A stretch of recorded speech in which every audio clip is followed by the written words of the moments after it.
Welcome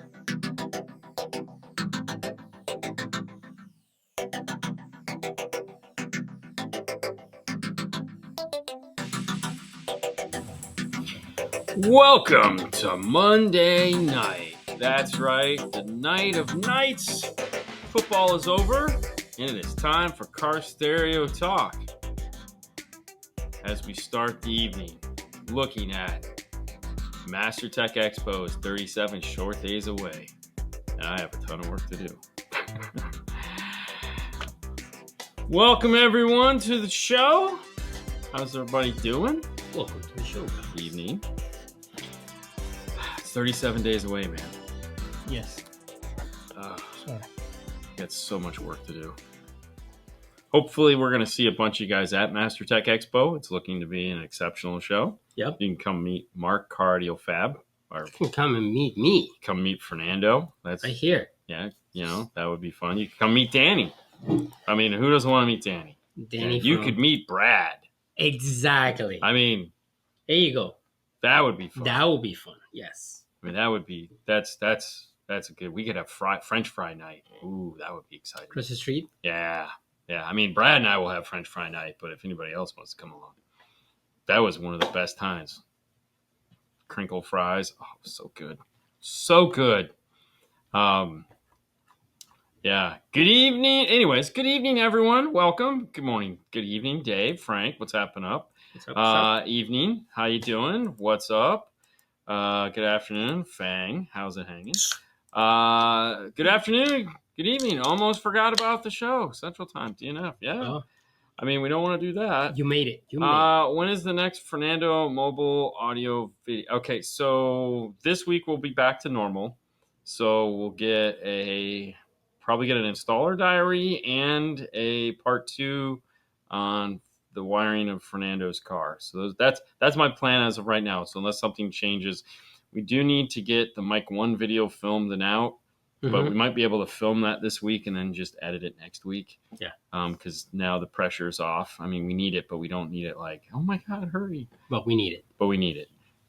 We do also have to check and see if the software for your car is in there. Because you have to flash the Mic 1. Mm-hmm. So James was like, ooh, you should be able to, like, because the Tiguan is in there, because he has a Tiguan.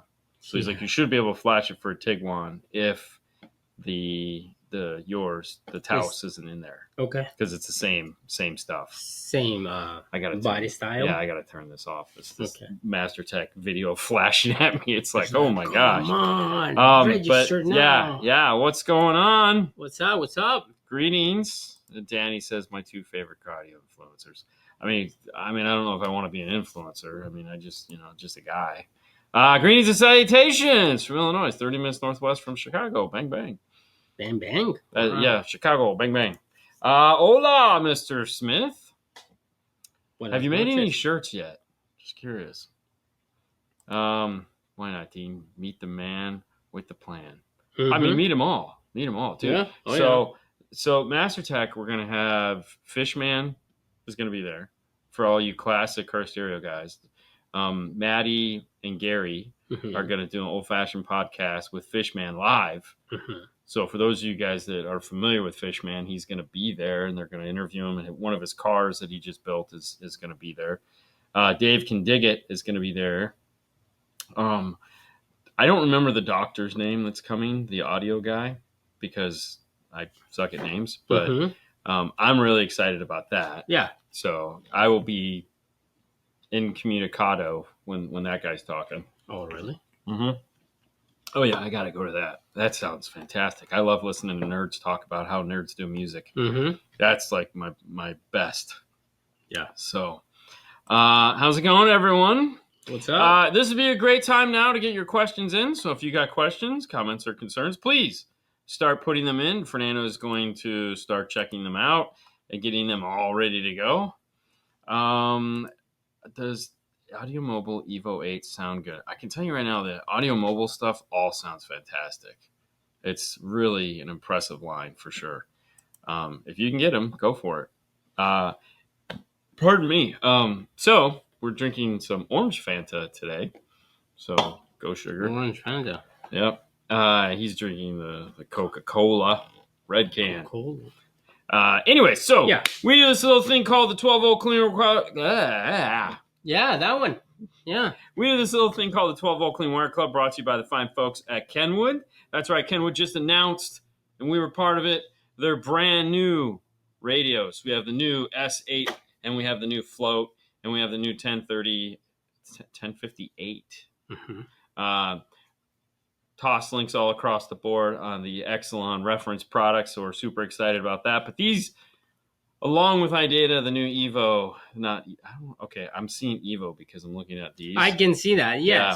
But anyways, we have the new iData dash kits. They're going to allow us to put these in 50 million cars currently on the road that you can't put radios in at the moment. How? I was crazy with that number. Like 50 million. 60 million radios, 200,000 billion. Anyways, a lot of cars. The new Evo Apex kits. Yeah. I don't know why I keep saying Evo. Evo. You know what? Let me just get to this picture. So, Evo, we have the Sound Digital new Evo X. Are these the new ones? I think these are the X2s. I think they have an even newer one that just came out. Yeah. Which Tommy said he's going to send us some. I'm going to not hold my breath. Really? He said he was. I probably need to reach out to him, but very nice clean wire install here. Got the Ground Zero DSP, got the Sound Digital little amplifiers across the board here. Who did this? Izai. I was going to say this. Yeah. I'm thinking Lake Town Speed of Sound. Yeah. Because they are monsters when it comes to this stuff. So, so it's like Eastside did. Yep. I see it. Yeah, it looks like it goes over a hump. Yeah, no, it looks good. Eastside always does really nice work. So, if you're interested in one, having an amazing picture that you've done published, make sure to post it in Total Clean Wire Club. And two, make sure to check out the new Kenwood products. I don't even know if they're available yet. I don't even know if there's anything up to go see. But just keep it in the back of your head that the new radios are coming. If you haven't watched the video, go watch our video on the YouTubes. Mm-hmm. And then I'm gonna do these guys first because this is pretty cool. We happen to have one right here, but check this out. There it is, the new PS12 Pro. Oh my gosh, it's shipping. If you're interested in picking yourself up a 8 to 12 DSP from ARC Audio, the PS12 Pro is now available.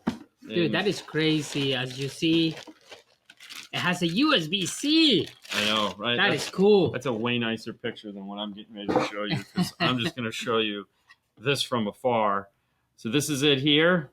It is the exact same size as the 8. So if you have an 8 and you're like, man, I really want the 12, you can. It's the same size. It won't take up any more real estate. It just has a lot more connectors on the one side. And it is USB-C, as he said, which is really nice. I'm excited about that. Yes. This one is Fernando's, but that's a whole nother story that you guys will learn about in a couple weeks. Monday the 17th. Mm-hmm. No, Monday the 24th. Monday the 24th, we'll have some more announcements because we'll have ARC Audio right here in the house. Brad and Brian will be here talking about this. Well, and more. That's what I'm saying. This and more. Yeah, really because the more part. I'm pretty sure you guys have questions about this, but more. Yeah. So for sure, if you have questions, that'll be a great time to ask because Brian will be here. But we'll have so much more stuff to talk about.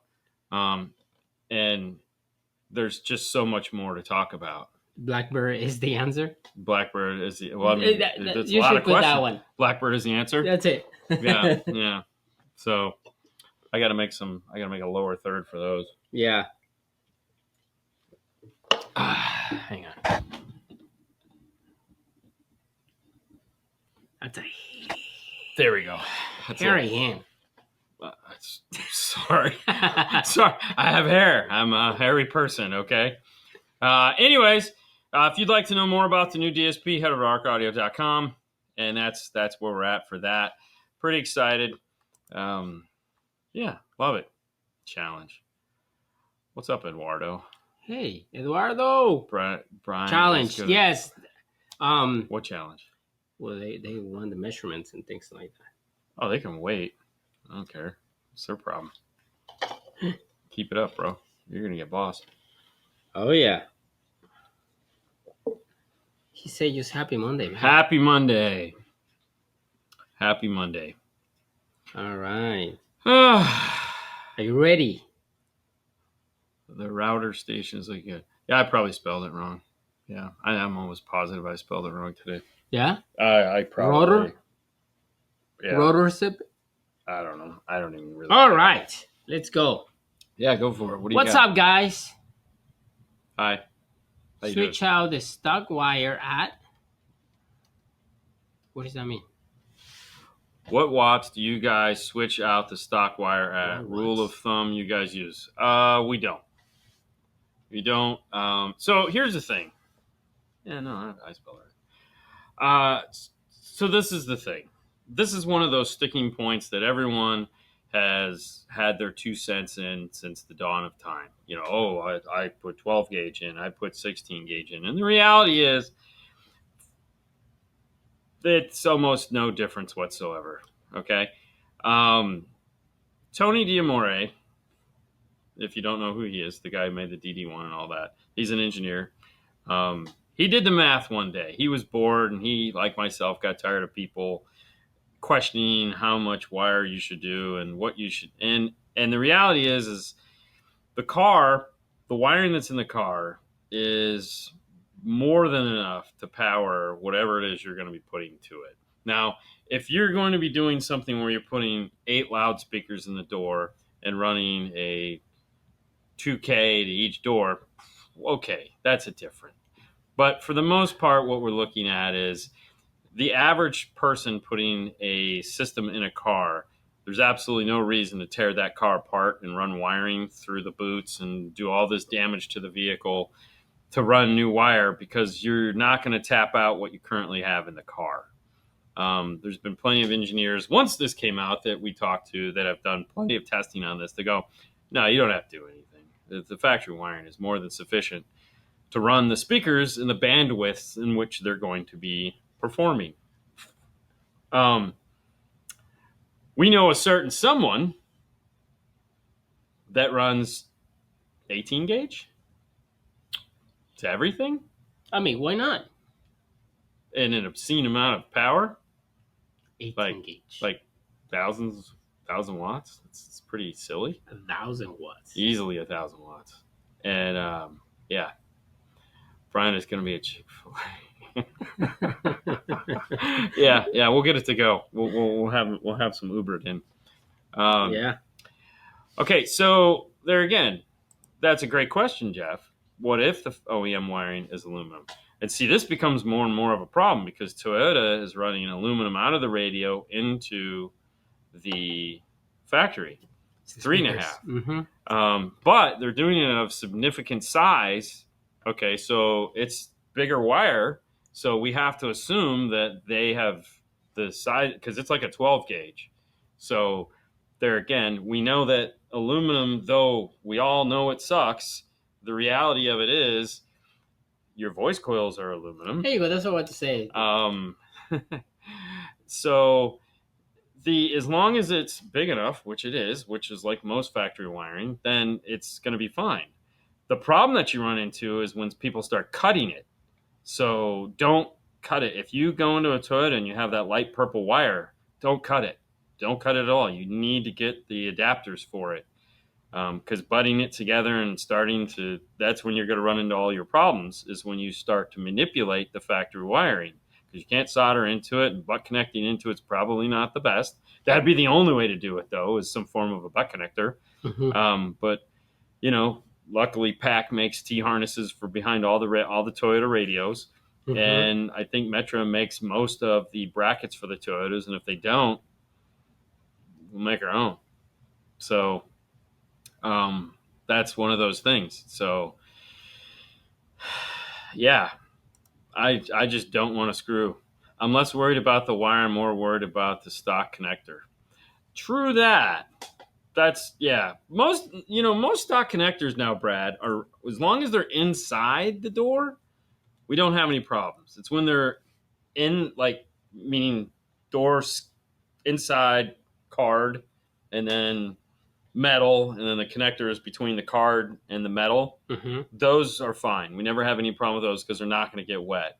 It's on the older cars where the plug is in the water environment that we typically run into problems. And so when we have those, we'll try to move. When we don't try. We do. We move those into the car so that they're inside a wet free, so dry environment, so that we don't have to worry about those connectors.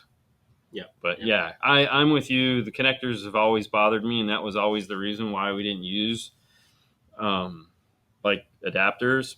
But once we've started putting them, making sure they're in a dry environment, we haven't had any problems with the newer connectors.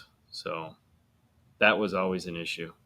But anyways, yeah, I hate that new aluminum wire, but as long as you don't screw with it. Question. I'm putting a kicker line output converter in a 2017 Equinox with speaker wire. Should I grab front or rear non-amplified? You should always grab the front. Even though it's non-amplified, that doesn't mean that there's no such thing as a high-pass crossover. It doesn't mean that they add delay. They do a lot of crap to the rear speakers, and none of it's any good. If you're going to tap into any time in a car, even sometimes if there's a factory subwoofer, like in a Ford, you tap the front doors. Mm-hmm. Pick one. Pick one. Drivers, passengers. Everyone's easier to get to. The other thing you can do too. This is all right. Shh, don't tell anybody. This is a secret. This is a secret. This is 100% a secret. In a non-amplified car, where the tweeter's in the dash, or the 3.5, whatever the high frequency generator is in the dash, and you have a speaker in the door. Most vehicles, it goes from the radio to that speaker, out of that speaker, down to the door. And you can tell because there'll be a capacitor on that driver, okay, of some kind. That's a full range driver. That means that the signal that's down in the kick panel is the exact same signal that's real easy to get to in the top of the dash by simply just popping that grill off, and then your two wires are right there. What? I'm just saying. The signal that you could possibly want could be real easy to get at in the top of the dash. Just grab it before the capacitor. Grab it before the capacitor. Because I don't know who grabbed it literally at the terminals. Such a like, great, what the heck, man? It was perfect. It was just asking. Like, it was just asking. Amateur. Yeah, I know. So amateur. Anyways, that's also a real easy way to get that wire. I'm just saying. Yeah. But if you want to be doing it a hard way, go for it. Whatever works for you.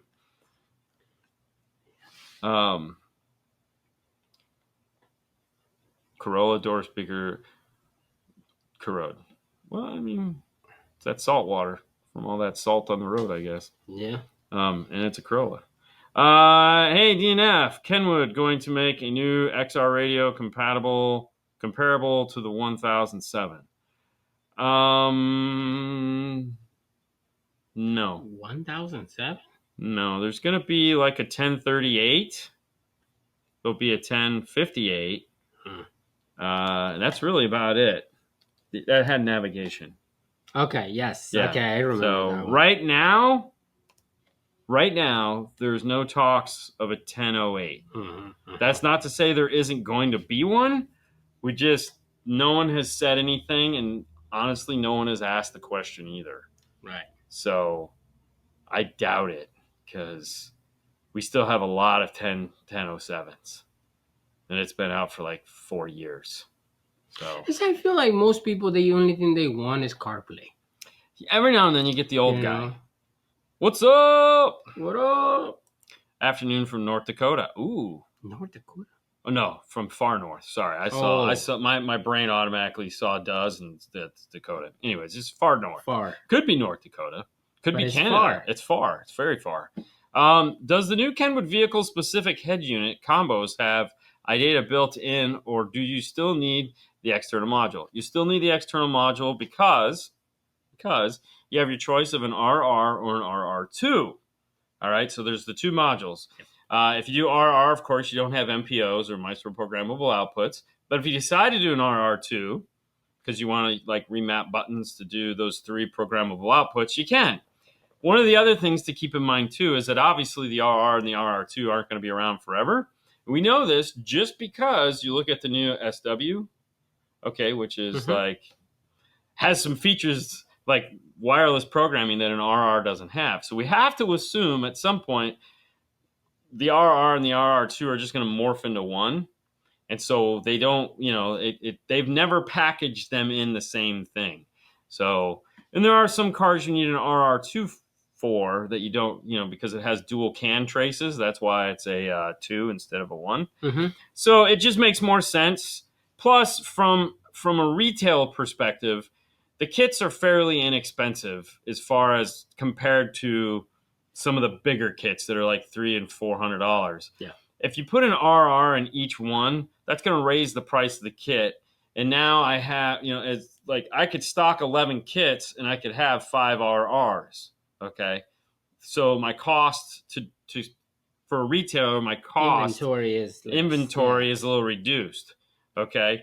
Because a case pack on these is going to be like 4 or 6. And keep in mind, not every retailer or retail store is going to have the inventory that we have, right? No, understood. So for example, if you go right. And it's like, hey, I want to do this. But I could stock one of 11 kits and I could still have 5 or 6 RRs. Yes, correct. Because like you're not going to sell all these kits. And then you just have a lot of money just sitting there on the shelf. It's going to be so much easier. Yeah, so there's a lot of reasons why they don't do it. Parties, just like you also got to buy the Ken 1. And that was a big question, too, because everyone was like, why don't they just put the Ken 1 in the box? And it was, because right now Kenwood is the only one making one of these radios, but we don't know how long that is going to last. And so if Boss comes out with one in 4 months or 6 months, they're not. I'm just using this as an example. This is not truth. This is fiction. But let's say they did. Well, now I have to stock a Kenwood version of the kit and a Boss version, which we don't now. So now we have a section that has our Pioneer PIO1, PIO2, Ken 1, Ken 2, Alpine, Sony. So we have all these harnesses in stock, and they're cheap. So will the new 8-inch direct fit Kenwood radios be able to be used universal custom installations? Technically, yes. It's still a radio, and it'll still do all the radio things. Keep in mind, it is just a screen. Like, there's no shine to it at all. It's just random, like, boom, here you go. There is no harness in the box, so like we've said, you got to buy a Ken 1 because it doesn't come with a harness. It's assuming you're going to buy a kit. That's not so you can't use it alone. There's also supposed to be, and this is what the question we talked about on Saturday because no one has asked this, you need the factory radio controls to control the unit because there is no buttons on it. It's just a screen.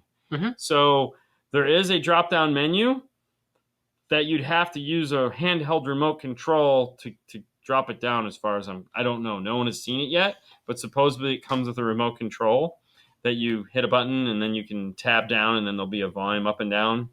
I don't know how that's going to work. No one has seen it yet. That's just what they're telling me.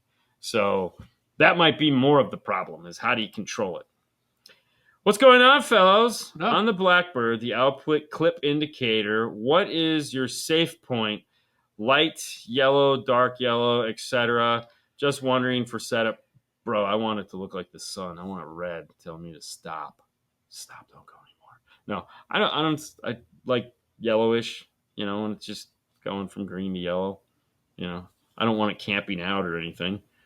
But yeah, green to yellow is cool. Yeah, you can do it. You can do it. You can do it. I have faith in your ability. I mean, there should be plenty of power long before you get to that. Anyways. Much love watching currently from Denver. I'm from West Palm Beach and plan to talk in the trip to get some installs in the future. Oh, thank you so much, man. Thank you for watching. This next segment of the show is brought to you by the fine folks at focal-america.com. Are you looking for the elite of the elite pinkies out of speakers? Are you? Well, if you are, you've come to the right place. Focal has you covered. Not only do they sell the grand utopias for the home and the utopias for the cars, we have everything from, oh my gosh, that's way up there, to, oh my gosh, I can do that. Like these, the auditors. We also have the integration. We have the Focal inside. And we have the access that are all extremely reasonably priced. as well as the Utopias, the K2, the K2Ms, the slate fibers, and the flax. They got you covered from Bottom to the top. Now Yep. we're here. Check them out at focal-america.com. There is a speaker for everybody. See, we're starting from the bottom. Now we're here. Okay. Good evening. Will there be one of those new Kenwood iData kits for a 3rd gen Highlander with the JBL system? Okay, so what we saw with the release is, do you have the little brochure? Yes, I do. So with the this is the brochure that'll be up online, and what you're looking, and it has like the application charts and all that. This is phase 1. So there's more. Anyways, the easiest way to think about it, and these are all the vehicles that it's going to do compared to the green line is the good sign, the red line is the bad sign. Anyways, so this is phase 1. Okay, phase 1 is done, meaning the product's are already on the way. They're going to be here. They exist. They exist currently. Phase 2, according to them, iData, is going to be Toyota and Honda. Those are phase 2. Now, there's a lot of things to happen between phase 1 and phase 2. There's other things that we're expected to see between now and then. So I don't know when phase 2 or phase 3, because there is a phase 3 also that is coming. Phase and a half. Phase 2. Phase so 2 to answer your question, will there be? Yeah. I don't know when. Right. Maybe before the end of the year, maybe not. Keep in mind that, you still have 1058, but yeah, as far as like brackets and stuff like that goes, we got to wait until we get our hands on them to see what we can custom do. Because like we were working on a Corolla today and we're like, because the Corolla is just dying for a new screen, and the 8-inch we know will fit in there fantastically. It's just a matter of getting our hands on one and seeing, do we wait or do we make our own brackets? Right. I don't know. So we'll have to see. Will the Toslink output on the new XR radios be controlled via the volume knob, or will it be like the Sony high-res player where the volume knob doesn't work with the optical? Well, it's because the Sony was really never made to do what we wanted it to do. That was just an accident that it was on there. But according to our sources, is that it works just like a normal Toslink in the sense that, meaning the modern equivalent of what Toslink is, meaning it's controlled through the volume knob. Mm-hmm. So as far as we know, everyone that we've talked to has said it's controlled through the volume knob. Now, no one has actually seen it in action. We don't know, other than what they're telling us. So as soon as we know more, we will let you know more. Yeah. But we're told that it does. All right. I know. Hi, fellas. Dean, what happened to the amp on the wall you raised your camera to show? What you know nothing about, LOL. Come on, spill the beans, amigo. I mean, you could borrow my glasses. It hasn't moved. I mean, it's still there. Still there. Yeah. Well, I don't know what he's talking about. I don't either. It's still there. Okay. You good? Yeah. Okay. Hi, guys. I have a 2022 Mazda CX-5 non-premium. Had an install shop install 2 kicker keys amps. Okay. But there's no mid-bass in front stage. Is the Keyloc a hard DIY install? I'm surprised they didn't. No, it's actually a pretty simple install. It's comprised of 2 sets of speaker wires, so a left and a right speaker wire, a constant 12 volts. It has a ground. It has a red wire, which is a accessory input. If you feel you need it, you probably don't because it'll do DC offset. And it has a blue wire, which is your remote turn on output, which you can use to feed, which you have to use to feed the blue wire on the key amplifiers. So on the key, it uses DC offset in order to turn on. The Keyloc will also use. So essentially what you do is you would On the Keyloc, in the kicker key amplifier, you have your speaker level input, which is the little 8-pin plug. You would take that off and you would wire in your Keyloc, okay? And then out of the Keyloc, you would wire it back up to that 8-pin plug as your left and right input.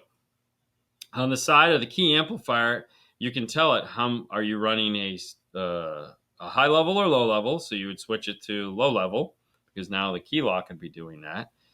And 2, you would then tell it, are you going to be doing a front stage upgrade, meaning tweeter mid, or are you just doing all 4 speakers? So you just have to redo the switches on the side. But other than that, it's not particularly hard. It's not particularly easy, but the colors are all the same, and if you walk through it slowly, you should have no problem. I say that, but I know it's not. So, but.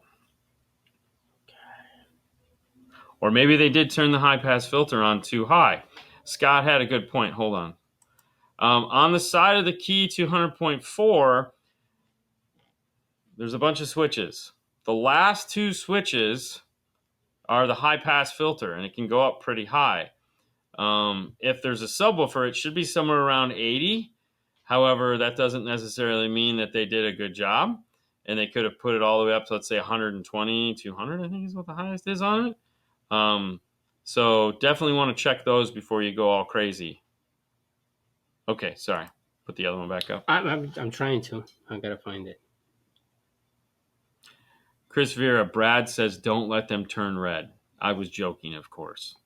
Definitely don't let them turn red. I'm going to be using a Kenwood 5-channel amplifier for my install. Do you think the 901.5 is worth the extra $200 over the X 803.5? Okay, that is a wonderful question. The 803.5 is the new version of the 802.5. The 901.5 has been in the line for a while. It is a beast, and I mean it is a beast, okay? It puts out a lot more power. I mean, it's like 800 watts on the sub side. It's a ton of power. So, with that being said, if you're planning on running 2 subwoofers, then a 901.5 would be great. If you're planning on just running 1 subwoofer, then the 803.5 will be adequate. Okay, it'll do the job. So, come on, guys. I need you to smile. What's that, 1? Am I not smiling?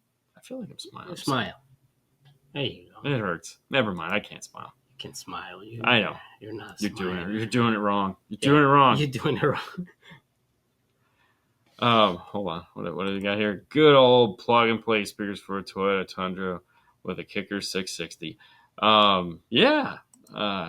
Focal. Plug-and-plays. Focal inside. One of my favorites. Or the 6902 or 3s, depending on what it is you want to do. I mean, you can go full crazy. What?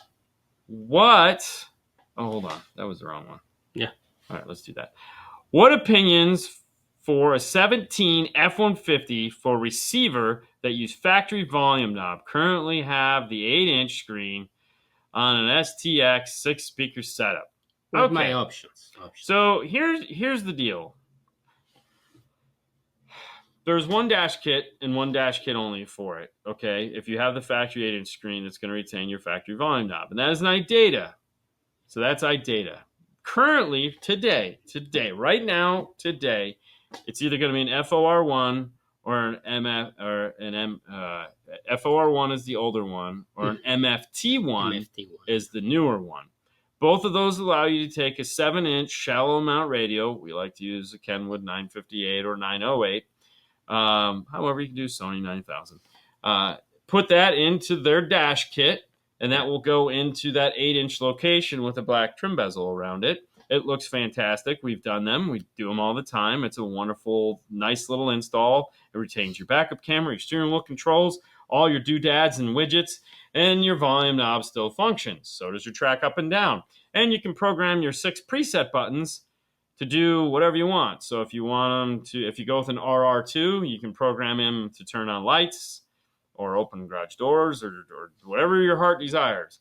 You can have it put up your gauge cluster. It'll control your air conditioner. It does everything you need it to do. And that's one of those two kits. You can go to maestro.com or idataLinkmaestro.com or just type in anything that sounds like that, and you'll get to the website that you can find which piece you need. Now, in April, May, what people have been asking about on the show so far, the new Kenwoods are coming out. The new Kenwood with iData, their Apex kit, will allow you to use the S8 kit. Those are the new Kenwood and JVC standalone floating screen. They're not floating screens. They're actually factory replacement screen. It's a new 8-inch screen that, along with the Apex kit, will allow you to take out your factory Ford screen and put in a new Kenwood Screen. 8-inch screen, factory fit size. Yep. Okay. Don't ask how much. I don't know because they haven't told us yet, other than It's coming. We've seen them. We've played with them. We have a great video up. You can go back out and watch on and there's a picture of a Ford with it in there. Mm-hmm. But those are your two options. Go with God. Pick one you like. Go with God. I mean, what else are you going to say? I mean, I want to go with God. It's 1,200 watts enough for an SQ type build. I'm coming. I'm looking for. Okay, yeah, sorry. I was jumping. out, bro. I was just looking at this next segment of the show is brought to you by the fine folks at Audio Control. That's right, the new Epic line of amplifiers. We just so happen to have one sitting right here. Oh my God! Comes in a beautiful blue box. One of the things that makes the Epic amplifier really neat is that it has a powered output designed specifically to add into a secondary device such as an epicenter, hence the name Epic. There are some great videos that we've put out. It'll also work with the high level to low level because this does not have one in. So if you need an LC2i, you need an epicenter micro, or you need an LC1i, you can use that output to power those as well, which we do have a wonderful video showing you how to do that. So along with just a lot of power and a small, affordable footprint, there's a lot of functionality for it as well. Now, if you want to buy a Champion Series epicenter to easily plug in and go, you can. But there's so many more things you can do with it. Find them at audiocontrol.com or stinger.com for all the deals. There's lots of deals. All the deals. All the deals. All right. Hey, guys. Woo. At what wattage would you say MDF 3/4 will not be sufficient? I mean, so admittedly, it's been a minute since I've built a subwoofer enclosure. And I've built some crazy subwoofer enclosures. The key to properly building a subwoofer enclosure is building bracing in. Okay. So very rarely do you just take a big old floppy piece of wood and just drop a sub into it. Usually there's some bracing involved so that the wood doesn't flex. It depends on how much the distance between, the sides of the box and where the woofer is going to mount, because it will do this. Mm-hmm. Most normal woofers, meaning that $300 price point woofer, they don't have triple stack magnets and stuff like that. A 3/4 inch MDF minimum bracing is fine, usually around the sides. It's once you get up into the big dogs, the Sundowns, and where you got triple stack magnets and big aluminum baskets, and you're like, oh my God. That's when you want to do like a double front, where you do 2 3/4 stacked on top of each other, or even 3 3/4 and one countersunk to look sexy. Bro. It just depends on how heavy the woofer is. Mm-hmm. Okay. So I think if you're doing stamped steel baskets or minimum amount of magnet with an aluminum basket, I think 3/4 is fine. But you can always add bracing, and that's the key, is adding bracing. There you go. So the key is adding bracing. Key is the bracing. Okay. And then make sure you round over the bracing. Don't put it in with square edges. So embrace your key. Or key. What? I don't know. Read the next question. Thank you guys for the IRTA. Just got mine last week. No, Matt. Thank you for ordering one. We hope it fulfills all your desires and needs and all that fun stuff. Yes. So thank you. Thank you for. And if you guys would like an IRTA too, because you want to be cool like Matt, you can find it at DNF Tool Drawer. Just click on the link, and there you can also pick up your new keychain. That's right. You can. On to the next one. $10 shipped. Okay. With a slightly too small enclosure, would you think feeding a sub more clean power would help with output? There again. I'm not the subwoofer expert I once was. All I can talk to is the experience I've had in the past with subwoofer boxes. I've often found that power is key, like having enough power to do exactly what you're going to want to do, along with possibly lining the inside of the box with some batting is usually a good way to solve that. I've built some really too small enclosures in my day because that's what we did, because we didn't have room behind the seats, and we would put a boatload of power onto it. And as long as the subwoofer wasn't going brack, Okay. then we were good. But everything has a limit, and making sure that you stay within its limits, I think, is the most important thing. If you build a box that's too small, you're still going to run into problems. There's no way around it. It's just how it is. So just be careful. But yeah. Is 1200 watts good enough for an SQ type build? I'm looking at 210s or 212s. I mean, I get it, El Fuego. That's plenty of power for two subwoofers. As far as an SQ build goes, I don't know, man. I don't know, because those guys are crazy. They all have 15s. Yeah, I was gonna say they all have. I mean, the last time that we an went, 18. everybody was It's like a 22 with a 10 in the kick. That was crazy. I mean, I don't like, dude. They put some big audio mobile woofers in their cars. Lots of big freaking woofers. What was the other one? And they put like a 10-inch in the glove box. Lots of front end woofers with big things in the back that just go like they play like from 20 to 40 hertz. It's pretty crazy. So yeah, the SQ guys are nuts. But I think 212s in a good way are good. Yeah, I like 212s. It's fine. Yeah. 212s are good. As big as you can, make it fit. Yeah, or make it fit. Yeah, just make it fit. Shoehorn that bitch in. I have a 2003 Lexus LS430. What kind of radio and amp can I install? So I'm going to put up this right here. So this is the page. Well, this is the magic page. This is where all the dash kits are kept. Okay, so take a screenshot right now of this page, and this will be where you're going to go to see what's available for your car. All right, this is it. This is all of them. If it's not on here, it doesn't exist. So give you one more second to take a screenshot. All right, now you've taken that screenshot. Go to all of those, type in your make, model, and year, and find out who's got the pieces for you. After the show, of course. After the show, of course. I mean, you can go right now. Whatever works. No, don't go now. Stereo integrity, IBs. Yeah, they do a lot of that. Stereo integrity, there you go. Yeah. They have it like 212s, 215s. And with a sticker. The stereo integrity is a sticker. That's just crazy. Because it looks good. It looks nice. It does. It's kind of cheap, though. Like, I get it. Hi, guys. Great show. Question. In a Honda CRV 4-speaker total, 6.5, what speakers would you recommend in the 150 to 200 RMS range? Thank you. So, one of our favorite speakers to put in Hondas, absolute favorite speakers to put in Honda, are kickers. Okay? CS, KS, take your pick, whichever one fits your budget. And make sure you head over to Metro Online and pick up the appropriate brackets. But no, I love doing kickers in Hondas. They fit. It's like the go-to speaker when we have something like this. It's just a quick in and out. Put some new speakers in. We grab either the CS or the KS, drop them in. They sound fantastic off the radio power.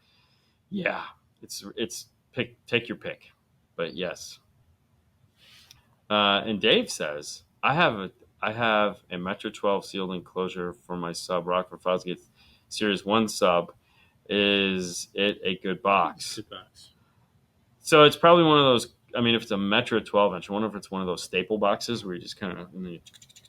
Right. All right. So good box, bad box. Let's be honest. When it comes to a subwoofer enclosure box, if you have there's not one thing that says, oh, it's a bad. If you have the power, the size of the box, and the requirements of the speaker, all three of those things have to kind of Venn diagram into something that functions. All right, and then you turn it on, and it puts out bass. If that bass is the amount of bass that you want, meaning the speaker's not fatiguing itself, the box isn't back there going, oh God, please stop. and it fills the cabin to your desire. Like, oh, this is nice. Mm-hmm. Mission accomplished. Pat yourself on the back. You did good. You did a great job. Okay. There's a lot of worry for nothing. Okay. Meaning, well, could I get more out of it? Well, do you need more? Okay. There's always more to be had, but it costs more. Okay. So, I know when people come in here and ask for certain things, they expect certain things. So we have to deliver on that. We ask 20 questions so that we can get 10 questions that actually make sense. Sometimes it's fantastic. Other times it's like, dude, what the hell? Years ago, a guy came in and says, I listen to this. And the first thing you do is playing like LL Cool J going back to Cali. And I go, you want to know the one thing you said you didn't play? What? Rap music. You never said you listen to rap music. I specifically said, do you listen to hip hop, gangster, any of that crap, rap music? No, I don't listen to that. I said, well, why the hell is the first thing you're playing going back to Cali? Hence why we don't let people do demos anymore. And then you say, like, I'm going to knock you out. Oh, totally. Shotgun blasts were heard. Anyways, there's always more to be had. There's always more to be gleaned. You can always build something better. But at the end of the day, it really comes down to, when is enough enough? Okay? And have you hit it? And if you have, stop worrying about it. Move on. Just be happy. What the hell? No, nobody's happy. I'm trying really hard. Sorry, but no. I mean, life's too short. Highlander with an JLC5 all around and JLC W3s. Yes. Subs running passive off an old Alpine PDX 5 channel. What amp would you be upgraded for $800 to $1,200 range? It's not like the Alpine makes a new 1,000 watts. I mean, here's the problem. Here's the problem. PDX V9 it was PDX. PDX V9. Yeah. It was a 5-channel. Was a fantastical amplifier. Yeah. Okay. What you might want to do. Here we go. Is buy a 4 to 8 amplifier. So what? Okay, follow this train of thought for a second. Hold on. Let me pull this up. Okay. So Moscone-America.com makes a Pico. All right. A Pico is a 4-channel amplifier. Has 4 channels of power and it has a big DSP. Okay. So I believe. Let me pull up the. Hold on. Let me pull up the. I want a Pico. Because they make a 6-channel also. That might also be the way to go. So 4 to 8. Okay. So the 4 to 8, they make an 8 to 10. But the 4 to 8. All right. So let me go over here. So this is the 4 to 8 right here. All right. So now what that means is a 4-channel amplifier. It's got power. So let's look at the power. A little bit more. I know it's here somewhere. I can't see it. There we go. 90 watts by 4. Okay. So here's my thought. There's a 6-channel also, because we just saw that, which might also, and then there's an 8-channel that you can bridge and do all kinds of things. So what I'm thinking is, instead of getting rid of the PDX V9, keep the PDX V9. Just get a new 4-channel with DSP. Okay? So that you can take the PDX V9, maybe turn it into a 3-channel amp. Okay? Bridge it, because you can bridge that amplifier, unless it's damaged, which I'm assuming, hopefully it's not damaged. And now go active. Yeah. So take like the V8, put 1 and 2 on the tweeter, take the PDX V9, bridge to the 2 mid-bass in the front doors. Okay? Take channels 3 and 4, go to the rear speaker, and then PDX V9 powers the subwoofer like it's already doing. And I can use the DSP to feed that all the channels I want. I can keep my PDX V9. I can buy a DSP amplifier. That is not crazy expensive. It's not crazy expensive. It's in the range. Yeah. And I can keep my power. Or just get a DSP. I mean, but I get why he wants to go with the amplifier. I put the Blackbird. How much is the Blackbird? The Blackbird's about $1,400. I mean, okay. But see, he doesn't have the power though for the sub. That's the problem. But Because it's only 400 watts. the PDX V9 is more than 400 watts. It was 500 watts. It was 500 No. watts. The W3. Okay, but still, does he have one? Does he have two? Oh. So it's 100, it's 100 by 4 and 500 by 1. Yes. Yeah, we know what the power is. Fernando has one. Yeah, I have one. Sitting over here. We still have one. I still have one. But my point is, I mean, yeah, technically you could do a Blackbird. It'd be 7 channels. You could totally do that. I'm just thinking though, why? Well, I will get more power keeping my amplifier, and I could just do something like this, Yeah, and Ada is right. Yes. No, trust me, I would do the do, Blackbird. Yeah, we do it all the time. I Yeah. mean, it's like you. It's our number one little multi-channel amplifier. We can put in anything. It puts out tons and tons of power, and it's fantastic. I'm just looking at it from a perspective. I've already got an amplifier. It's in the car. It's working. Yeah. I just want to move some stuff around. The Picos probably got a 4-gauge run, so you don't need to run another power wire. No. Just put a distribution block in, put the Pico in, run some RCAs, and you're all set. Life is great. Hawk is happy. Yeah. For sure. You're the one that wants all the power. I know. I'm the one. That's why I'm keeping the PDX V9. Yeah. I just want all that power. Anyways, so there's a thought. It's plenty options. Yes. You can. But I would definitely go to a DSP of some kind. Oh. Otherwise, you're just flopping out power for power. Now, if you just want to do power for power, if you're like, no, I'm not ready for DSP, I just want to do power for power, then I also have an amplifier for you. It is that LX 1300.5 or 1300.7. Dude, that's a lot of power. It's 1300.7. It says its price range is non-DSP. It's crossed over, but the kicker LX would also do the job if you don't want to do DSP. Because that'll give you 6 channels, staggered power for all 4 corners, and a big-ass sub-amp. And crossover, a little bit of time delay, done. I mean, if we're going down, I mean, it's plenty. I'm just saying, listen, I'm just playing the game. I'm just playing. I mean, let's be honest. I want a Pro one. I want a Pro 830. I'm just buying a Pro 830 and a 110, and everyone just shut up. Yeah, I mean, I mean, what? He specifically put a budget up there. So. $800, $1,200, 100%. Yeah. I'm just saying, he put a budget up there, so I gotta Or buy the Nighthawk,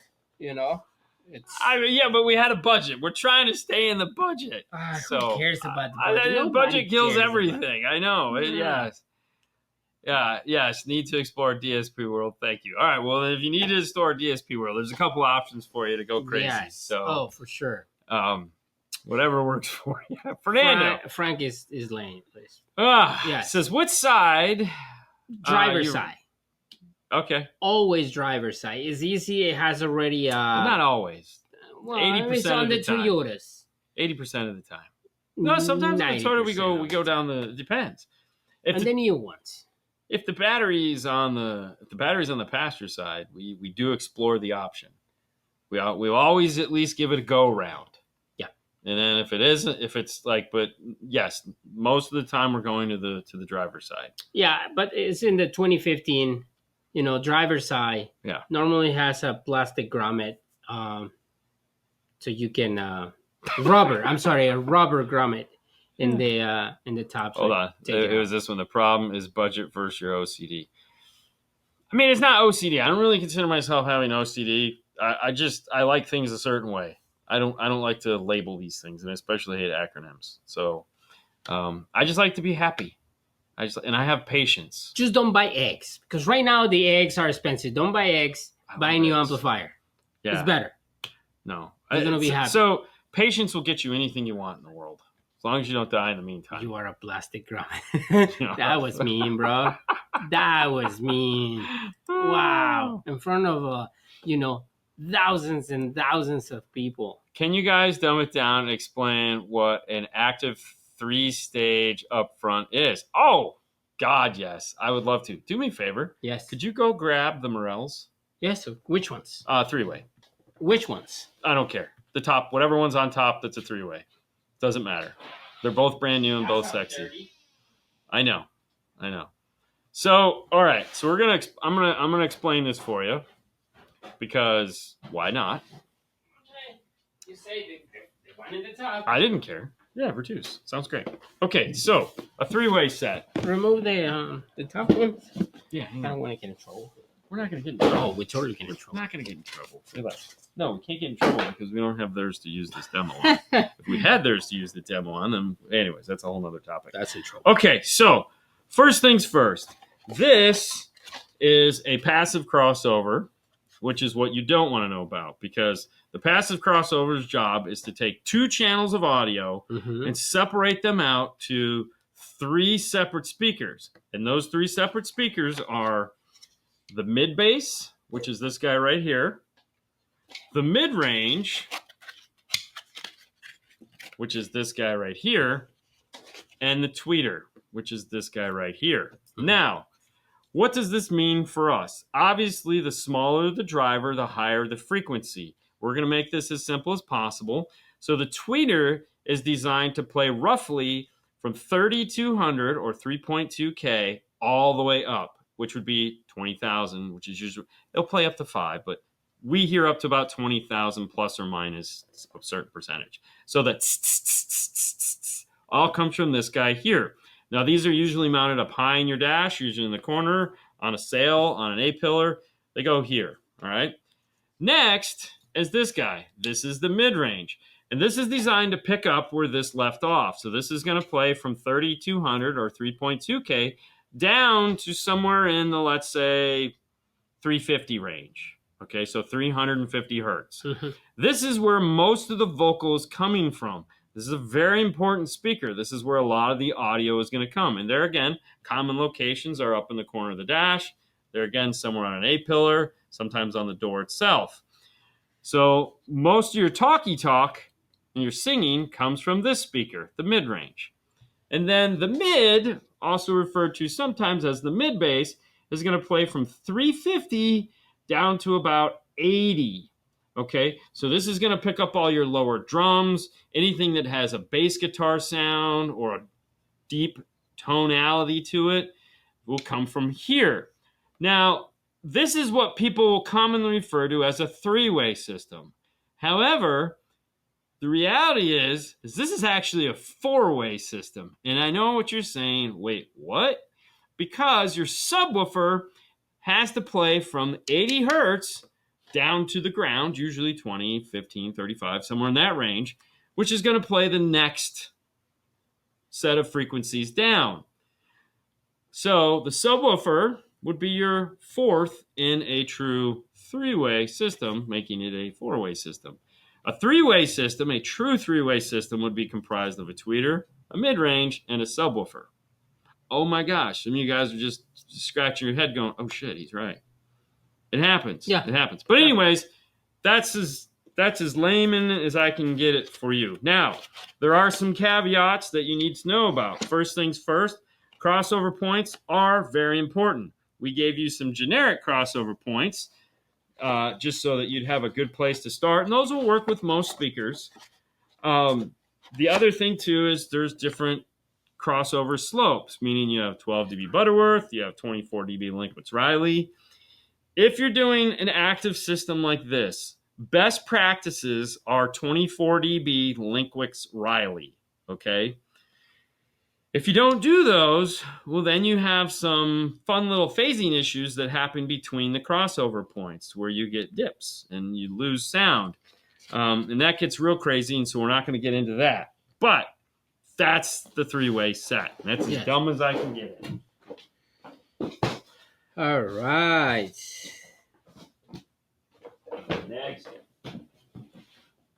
Hang on. Mid bass is the most fun. You are correct, Ada.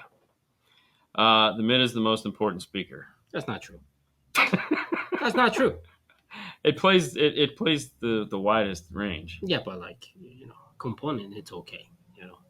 So you don't have a 3-way. I'm just arguing. Okay, so this is the next question. Active is more power, no? Okay, so that's also another. Now you're getting a little bit more deep. You said dumb it down. Okay, no, but all right. So that's the next question. So when we talk about power, people often get excited when they talk about passive versus active. Passive steals power. Blah blah blah blah blah. Okay, let's look at this. Let's look at the numbers for a minute. Okay. The passive crossover is designed to handle a certain amount of power, and that's it. That's usually where the problem comes in when going passive, meaning if the power handling for the full system is 120 watts or 100 watts or 80 watts, that's all it's going to take. Like, you can obviously put a certain percentage more in there, but it's just going to get burned off as heat. If you look at a passive crossover, there's a ton of sandstone resistors that are inside of them. The morels are easier to see. Anyways, you get my point. We just looked at it. So, and so those things, a lot of it is just burned off as heat. Excess power just doesn't get used. So, and the other thing too is you're only putting 70, 80 watts to the whole 3 sets of speakers, and the crossover's dictating where it goes. Now, if we go active, we can put more power to the system because we don't have the passive crossovers in the way. So we can take a 6-channel amplifier that's, let's say, 70 by 6 and put 70 watts on each speaker. Mm-hmm. As opposed to 70 watts on all 3 speakers. So from that perspective, yes, active is more power because you have to put more power to it, okay? Now, the crossover limits the performance of the driver, meaning it only allows it to play a certain bandwidth. That will never change. And inside that bandwidth, there's a certain amount of power that's going to be created. That's capable of being played.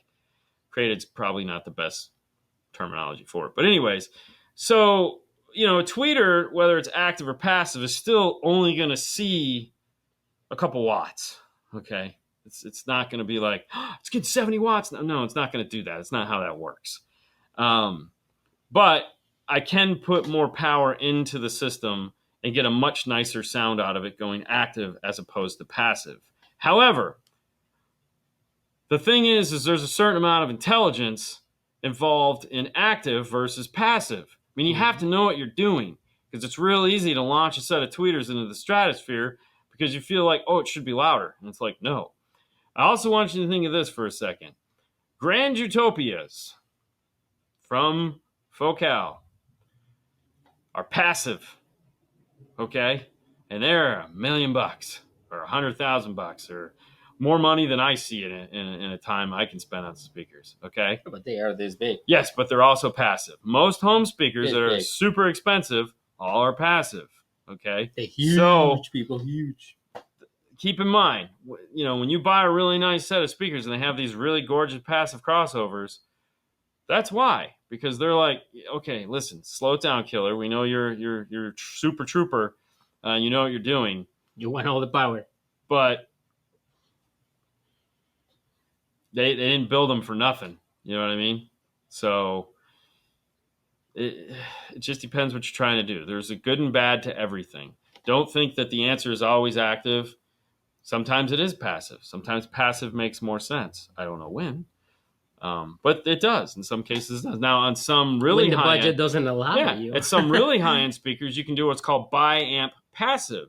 So like on the Focal K2s, you can bi-amp into them. So you can run 4 channels into all 6 speakers. So the mid-range and the tweeter are on a passive network, and the mid-bass is on its own passive network. So you can actually run a 4-channel amp directly into those and have control of the mid-bass to the mid-range and tweeter, breaking it apart even more so that you can do a passive-active scenario and have a lot of control. Because one of the things that makes active way cooler than passive is level control. Level control is fantastic. Being able to turn up and down the mixing between the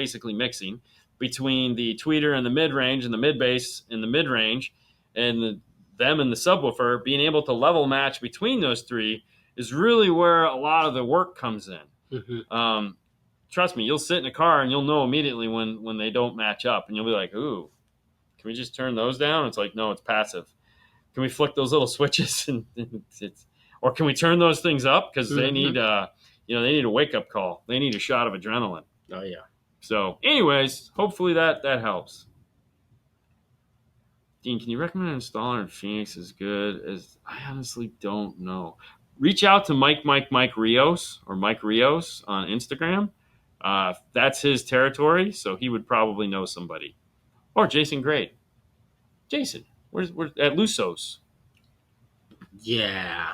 Yeah. You. I mean, hey, if you got the money, you got the money. Okay. Hey, if you want to go see one of those, that Asian dude that tears apart Porsches, they got one. They have probably like a couple $1 million in the shop. I'm just saying, Oh hey. Yeah. Hi guys, great show. Question. Oh, we covered this one. We got. What about this one? What happened to Eclipse Audio brand at the audio convention? Did Kenwood or Pioneer announce anything new from decks and speakers? Okay, so Joel, first things first, Eclipse was owned by Fujitsu 10. Fujitsu 10 decided to get out of the radio business. They wanted to go back to making cash registers. That's what they do. Yeah, Fujitsu. With speakers? No. I'm just saying that's what happened to Eclipse, is that it went by the way of the dodo. The company that owned them just decided they didn't want to do it anymore. As far as Pioneer and Kenwood, everyone announced new stuff. If you go on to the YouTube channel that you're on, you watch our last video, has all the new Kenwood stuff in a nice 10-minute video, wrapping it all up. And yes, they came out with brand new amplifiers to replace the old 2 series. So we had an 802s, not an 803. The 4-channel, the mono block also got updated. They came out. The speakers are the same. They finally updated the number because they've been making the same speakers for 4 years. Yeah. For warranty purposes, they changed the number. It's the same speaker. They didn't do anything different. Pioneer came out with some new stuff too. There again, number changes and whatnot. Mm-hmm. You said the S8 version does not have any button controls. Is that the same for the float? No, the float screen looks identical to a 1057. Yep. So it uses the same front side as a 1057. The back side is totally different. Same for the JVC, like the Z1000 is the same thing. The float will have a knob. It'll look just like literally, it looks just like a 1057, 1058. Mm-hmm. They're identical. Mm-hmm. People were freaking out because they thought that the float screen and the 1058 were the same radio, and we're like, they're not. Only the 8-inch doesn't have buttons. And like I said, supposedly it'll have a remote There's going to be more, We'll find out more here in the next couple of weeks. We'll be going to Dallas here in March. Yeah. To do some work with JVC. Mm-hmm. Putting one of these things in, so I can't wait. That's so exciting. We'll get some hands-on experience, and we'll tell you guys everything you need to know. Because as always, we get to play with stuff. That's it. So, all right. Let me get rid of. Hold on. I'm gonna pull this off. More? No, let's end it there. We're 8 in. We got 2 minutes. I give us just enough time to thank everyone for dropping by today. I hope your football team won and it wasn't Kansas, because Jesus, man, Kansas just got their butts handed to them. It was a terrible game. I lost. Yes. Haley won 25 cents from my dad, so everything worked out there. And if you thought that halftime show was fantastic, I don't know if we can be friends. I'm just saying. It was good. That was terrible. It was so bad. The coolest thing about it was the Grand National that was a clown car. I don't know if that was symbolism to anything, but I mean, other than it was just a cool car. But that was. I fell asleep. I took a nap. It was a great 2-hour nap. Hopefully you're an Eagles fan and you were happy. I just thought they phoned the game in. I thought Kansas City. I honestly thought everyone got together before and said, "Hey, listen, this AstroTurf really hurts. How about if we just kind of like take it easy, maybe a little bit of shoving, some face masking, and we'll just get penalties." Rock, paper, scissors, see who wins. Okay, you guys win. All right, done. We're not going to try. Yeah. That's true. Yeah, it wasn't fun. Yeah, I feel bad. I feel bad for everybody. Go Sports! Waiting for the UPS delivery. Oh, very nice. Very nice. All right. If you're interested in picking up, grab your keychain. Oh, real quick. If you're interested in picking up an IRTA2, possibly a new keychain, remember the IRTA2s are shipping with the DNF, the D-wire ruler, the wire ruler, and of course Fernando's catchphrase. On to the next one. $10 shipped to you if you need one. We'll get it out to you. We'd like to thank the sponsors. As always, we'd like to thank Audio Control, ARC Audio, Moscone, Focal, Clayton. Who did I miss? That's it.